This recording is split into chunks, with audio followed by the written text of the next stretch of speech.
AEW, la voici, la voilà, squalala. Nous sommes partis. Tu en as vu quelque chose? Pas du tout. Tu as regardé des Pas du récaps? tout. Pas du tout. La semaine dernière, vous m'avez bien donné envie quand même au moins de me frotter aux highlights. Mais il s'avère que cette semaine, j'ai vraiment pas eu le temps moi D'accord. de m'y frotter. Et donc du coup, je ne sais pas du tout ce qui s'est passé à la AEW. Tout Alors, simplement. Voilà. eh ben, on y va. Donc l'émission n'était, ça c'est Félix, hein. L'émission n'était pas vraiment au niveau de l'excellent épisode de la semaine dernière. Je confirme. Le package n'était pas aussi bien rythmé et était très inégal. Alors je vais prendre mes commentaires à moi, donc très brièvement quand il n'y a pas utilité, mais match par match, et puis on reprendra les coms de Félix juste après. Comme ça laisse un peu la fraîcheur parce que je les ai pas encore lus. On a un match donc TMT. Toi-même, tu TMTTM, sais. voilà, toi-même tu sais, ou Teenage Mutant Ninja Turtle, Voilà. donc 5 contre 5, les Best Friends avec Chuck Taylor et Trent, ainsi que le Jurassic Express avec Jungle Boy et Luchasaurus, et Orange Cassidy contre The Inner Cycle, composé de Chris Jericho, Jack Hager, de Bellator, coucou Volodia, Ortiz, Sammy, Guevara et Santana. Donc on n'a pas, comment s'appelle-t-il, Marco Stunt dans ce joyeux foutoir. Et on a un match de 12 minutes qui est gagné par les gentils, les Face, donc les Best Friends, les Jurassic Express et Orange Cassidy. Moi je me suis un peu ennuyé. Il y avait un peu de dimension un peu foutraque. Voilà, c'est pas déplaisant. Des petits moments rigolos, mais vraiment rien qui est vendu. Il y a un autre truc, alors c'est bête, hein, c'est peut-être moi qui suis conditionné, mais donc c'était le retour de Sammy Guevara. Oui. Vraiment officiellement. Et il y a un truc qui m'a choqué parce qu'il a fait son entrée. Alors, j'étais partagé parce que d'un côté, il a fait son entrée fidèle à lui-même, genre à frimer, ouais, je suis de retour, je suis là, machin et tout. Mais d'un autre côté, je me dis, je pense qu'il aurait pu la jouer grande gueule comme il le fait très bien, mais peut-être un peu plus scred, vu la raison de ce retour et tout. Oui. Voilà, pour rappel. Qu'il aurait dû moins ouvrir sa gueule. C'est peut-être idiot de ma part, hein. C'est peut-être un conditionnement. Certains vont me dire, encore du Social Justice Warrior, mais je l'assumerai. Mais c'est simplement que je me dis, je me suis pas craqué des vertèbres, hein. Je prie de m'excuser, c'est simplement ma bouteille d'eau qui m'a échappé des mains. Je trouve que c'est dommage en termes de subtilité. Ça aurait été pas mal. Mais bon, est-ce que ça devrait influencer ou pas? Pourquoi pas? Voilà, c'est vraiment un petit truc perso pour marquer la chose. On peut peut-être rappeler pourquoi il a été suspendu. Je t'en prie. Donc en fait, il s'avère qu'il y a quelques années, que Sammy Guevara était encore plus débutant, il a été invité dans une émission dans un podcast. On lui a demandé quelle catcheuse lui plaisait et ça. Alors, je ne sais pas exactement quelle était la question, mais en tout cas, sa réponse c'était une catcheuse comme Sasha Banks. Si je pouvais, je la violerais. Voilà, ça vous donne une idée du 36-15 de la finesse. Ouais, c'est ça. 36-15 de la finesse. Enfin, c'est clairement, alors ça, aucune discussion, des propos profondément intolérables. Bon voilà, il a été suspendu il y a 6 semaines. Je crois que c'est ça, ouais, ça doit être ça. Ouais. C'est après voilà, et il est revenu. Alors oui, à l'époque, il était excessivement jeune et tout. On espère qu'il recommencera pas des sorties comme ça, parce que, enfin voilà, avec tout ce qui est sorti dernièrement dans le catch, oui, s'il vous plaît. On n'a pas besoin de ce genre de. Oh, c'est fini le temps de Redmond, donc vous pouvez pas arrêter de considérer les lutteuses comme de simples eye candy. Ouais. Ou même pire que ça, quoi. Voilà, ça m'énerve. Je vais arrêter parce que c'est le genre de truc. Non, mais arrêtons-nous là. Tu as fait le rappel. Voilà. C'est ce c'est ce qu'il fallait. Ce qui nous amène donc au match suivant. Qui était la fatigue et ma mémoire n'aidant pas. Oui, c'est ça. Le fameux titre défi de l'AEW, titre TNT, tandis que Jérôme se fait de la cuisine. C'est catch et cuisine. C'est Cody donc contre Warhorse, que je vous avoue, j'ai découvert avec ce match. Cody qui vient à bout de Warhorse. J'ai trouvé le match d'un quelconque. Voilà, le Warhorse, sa gimmick, c'est d'avoir une espèce de peinture sur la gueule en mode Kiss, mais plus rouge que blanc et noir, quoi. Ouais. Et de faire du headbang. Voilà. On est quand même très loin des bijoux qui sont passés, que sont Stark et Kingston, quoi. Alors, je pense que comment il s'appelle, que Félix te remettrait quelques points sur les i.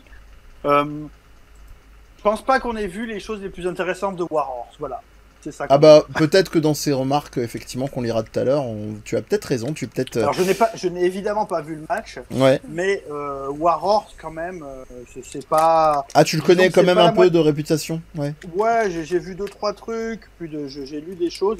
C'est quand même pas tout à fait la moitié d'un pébron, quoi. Il est là, c'est du sérieux quand même.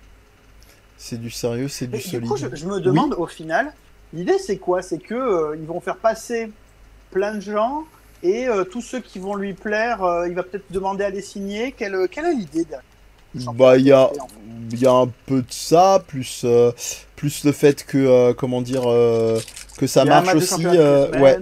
Je t'embête un petit peu, mais du coup, ça criss-cross un peu beaucoup. Ouais, c'est bon, ça frotte là, oui.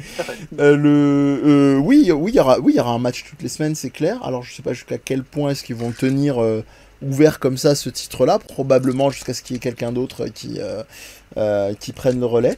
Mais, que te dire si ce n'est que c'est peut-être aussi un énorme, comme tu es en train de le supposer, une énorme public audition à chaque semaine. Ouais. Voilà, à voir. Ça criss-cross encore beaucoup. Attends, faut que je bloque mon micro. Je t'embête. Ça devrait aller mieux. Ça devrait aller mieux. Ouais, c'est super. Donc voilà, j'ai pas vraiment plus d'éléments de réponse, si ce n'est ça. Voilà. Et sinon, vous avez Warhorse à présent à l'écran, si vous voulez voir un petit peu à quoi est-ce qu'il ressemble. Voilà. Pour ce match, ça continue encore. Je suis désolé, hein, je t'embête jusqu'au bout, mais c'est bon. Là, ça peut plus faire. C'est plus possible. Là. Non, je te confirme, ça s'est arrêté. Génial. On continue donc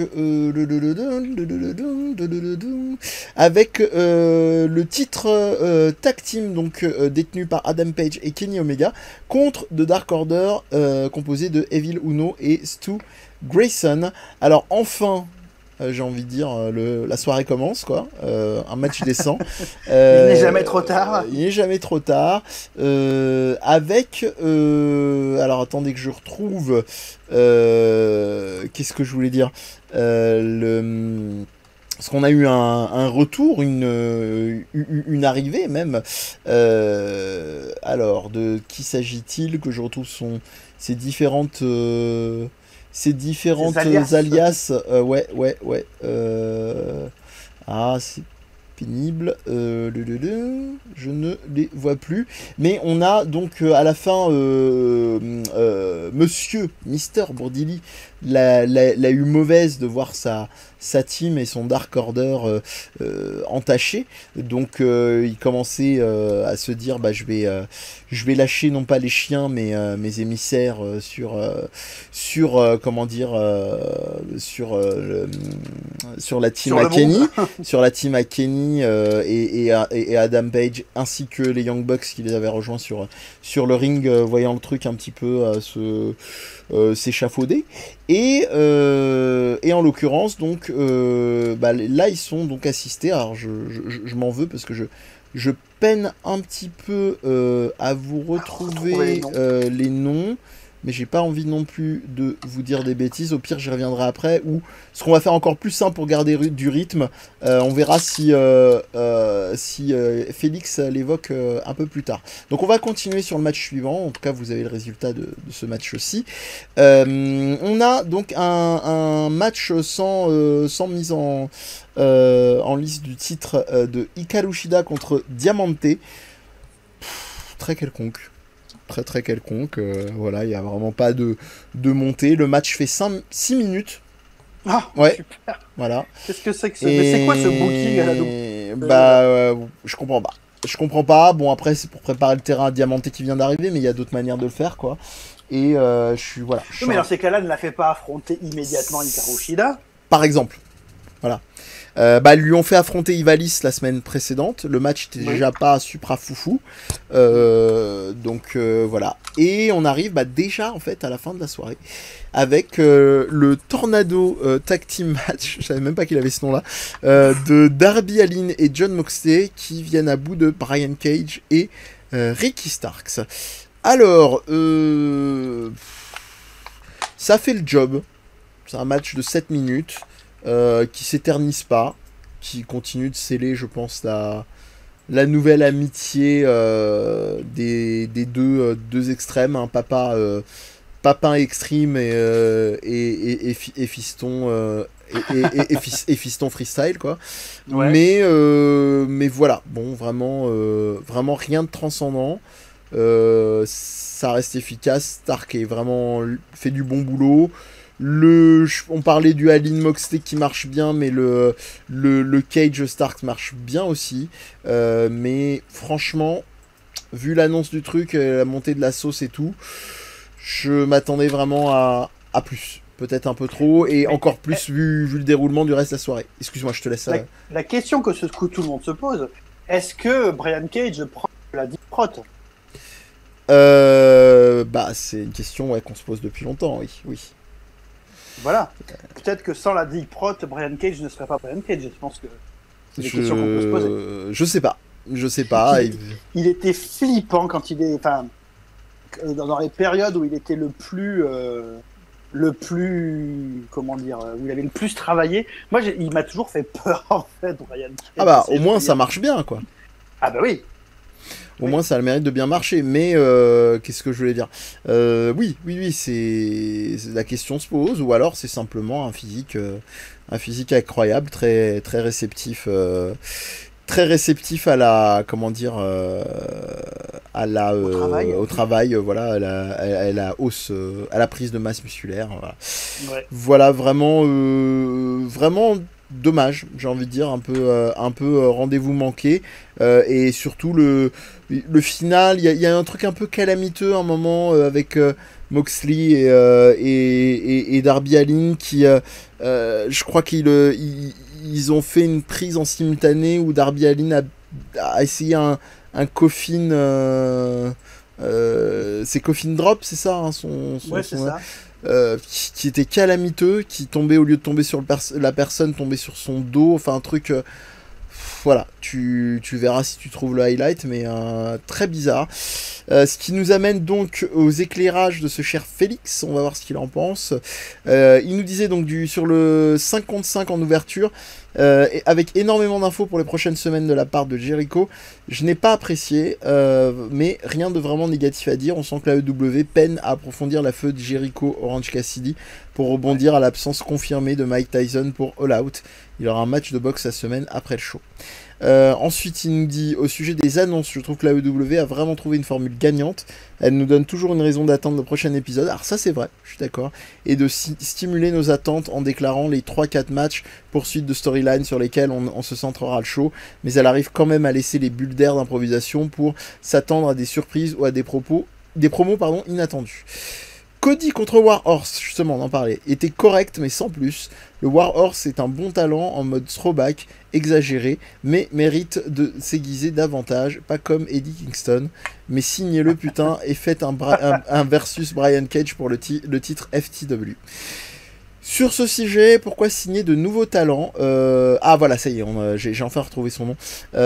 Mais en quoi Matt Cardona et Argan donc l'ex-Cameron, vont-ils apporter quelque chose de plus? Alors Cameron, je sais vraiment pas pourquoi elle débarque, ça c'est clair et net, débarquer dans un segment de Nyla Rose, surtout quand il y a encore des gars comme Shawn Spears arrivés plus tôt, qui galèrent à être exploités correctement, ou des Lance Archer et Scorpio Sky. Si ce n'est pas une stratégie de gonflage de roster en amont du lancement du deuxième show, promis par le nouveau contrat avec TNT, je n'en vois aucune utilité. Alors ça c'est... On peut prendre 30 secondes pour parler de Shawn Spears. Vas-y, je t'en prie. Mais non, mais même plus. Hein. Ouais, alors ça c'est une... je ne sais pas. Ça c'est vraiment le mec à NXT. Avec Mathieu qui était au Suite au Casque cette semaine. Oui. On avait une grosse passion pour Shawn Spears et son gimmick du Perfect Ten. Et on n'a rien compris au fait qu'à partir du moment où il a débarqué dans le main roster lors d'un Royal Rumble, où il est rentré en 10e position évidemment, eh ben ça a été de la merde en barquette, quoi. Ah ouais, vraiment. Ah bah tiens, tu utilises la même expression que ce cher, ce cher Mathieu. Les vieilles habitudes comme ça, c'est vraiment de la merde en barquette. J'aime beaucoup, je l'ai apprise grâce à lui, j'aime beaucoup. Voilà, que vous dire de plus. Pourquoi Matt Cardona, quoi, j'ai envie de dire. Ancien Zack Ryder, voilà. Pour ceux qui n'auraient pas reconnu. Voilà, je vais m'arrêter là parce que sinon je vais penser un peu trop. Je vais finir les notes de Félix et puis je vais finir l'émission aussi.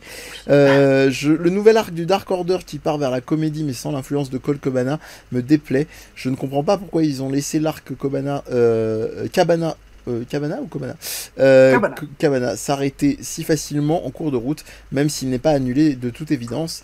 Et le main event était vraiment poussif. Bon, bah ça me rassure. Et Ricky Starks n'est pas bien positionné. J'ai vu mieux en termes de promo aussi.